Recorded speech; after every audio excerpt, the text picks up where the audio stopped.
दरियाई सुरक्षा के विषय पे गुजरात सरकार और गुजरात पुलिस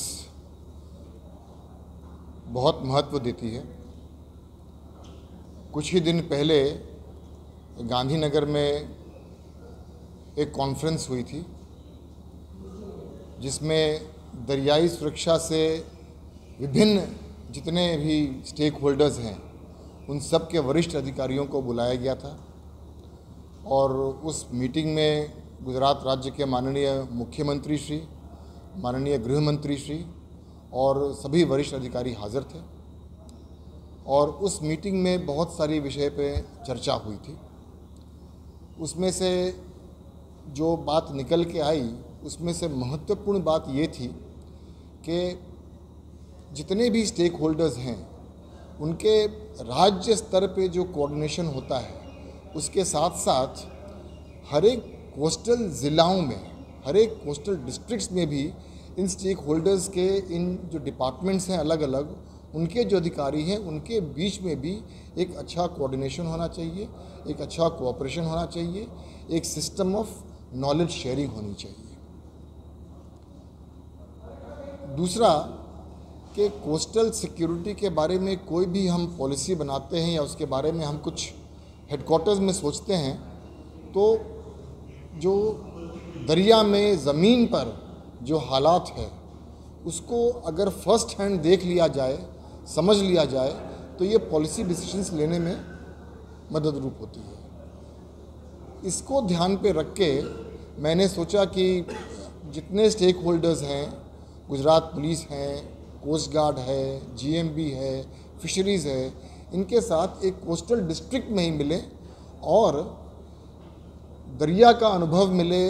दरिया में क्या चैलेंजेस होते हैं, दिन में क्या चैलेंजेस होती हैं, रात में क्या चैलेंजेस होती हैं, ये फर्स्ट हैंड नॉलेज के लिए मैं जानने के लिए हमने कोस्ट गार्ड को रिक्वेस्ट किया था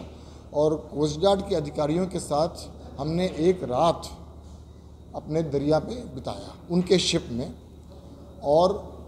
दरिया का जो पूरा माहौल है जो दिन में रहता है, रात में रहता है, उससे मैं माहितगार हुआ हूँ, अवगत हुआ हूँ। उस विषय के बारे में मेरे को पिछले 14-15 घंटा जो मैं दरिया में रहा, मेरे को बहुत कुछ जानने को मिला और जो ग्राउंड लेवल रियलिटीज़ जो होती है उसके बारे में मेरे को काफ़ी कुछ जानने को मिला, नई बात जानने को मिली और ये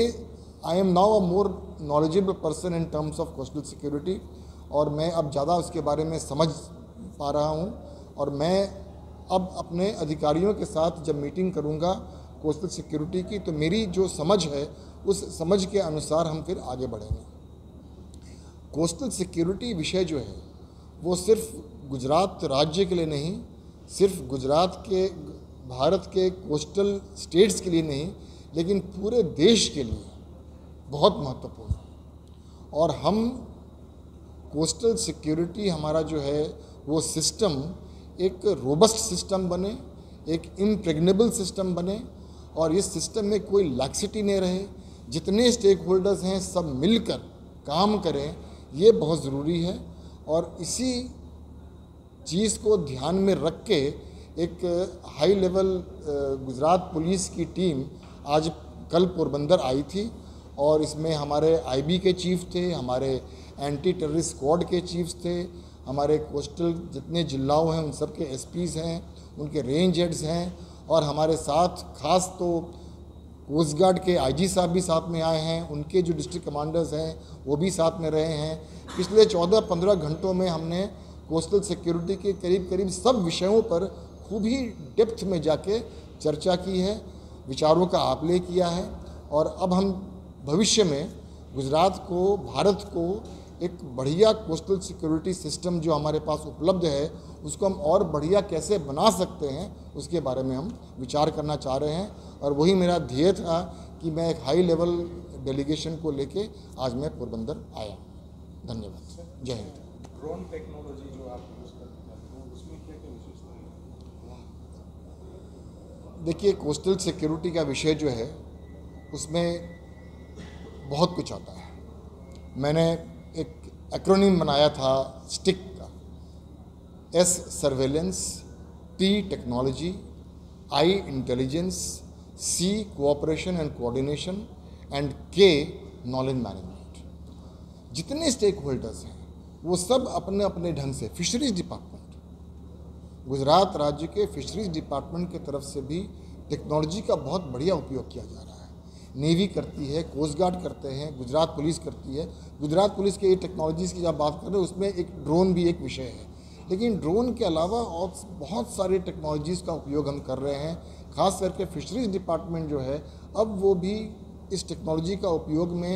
जो हमारा पूरा फिशिंग का जो एक्टिविटीज़ है उस पर कैसे नियंत्रण किया जाए, कंट्रोल किया जाए, फिशरमैन को, माछीमारों को कोई प्रकार की तकलीफ़ न हो, उसके साथ साथ हमारा जो कोस्टल सिक्योरिटी है उसमें कोई आंच न आए, ये दोनों का बैलेंस कैसे किया जाए, ये भी हमारे लिए एक महत्व की एक विषय है। Thank you. जय हिंद। सर जी सर जी રીતે આપણે દબાણ હટાવવું પડે છે અત્યારે માંગરોળ થી આટલો 6 કિલોમીટરનો એરિયા છે ત્યાં અત્યારે 400 ઝૂંપડા વસે પણ એટલા જ જોખમકારક ને એટલા જ એ આપણે વિચાર કરીશું।